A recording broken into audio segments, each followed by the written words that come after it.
Good morning everyone. हॉस्पिटलमध्ये चालली आहे कारण तब्येत ठीक नाही आहे. सो काल जाऊन चेकअप वगैरे करून ब्लड देऊन आले होते. तेच रिपोर्ट आणण्यासाठी आज चालली आहे. सो रिपोर्ट वगैरे घेतला. रिपोर्टमध्ये काय आलं म्हणजे ब्लड खूप कमी आहे. सो ब्लड लावून घेण्यासाठी सांगितले डॉक्टरांनी. त्यानंतर ना भाऊ आला होता. सकाळी येऊ शकला नाही कारण त्याची एक्झाम चालू होते. सो बिदरला होता तो. मग दुपारी आला तो आम्हाला घेण्यासाठी. त्यानंतर ना काहीतरी खाती का फ्रूट वगैरे म्हणलं नको, कारण काहीच खायची इच्छा होत नव्हती अजिबात.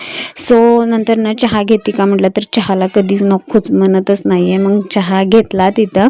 त्यानंतर ना तिला एक पुंगी घेऊन दिला होता तिच्या मामाने. सो पूर्ण घर येईपर्यंत ती पुंगी वाजतच आली ती.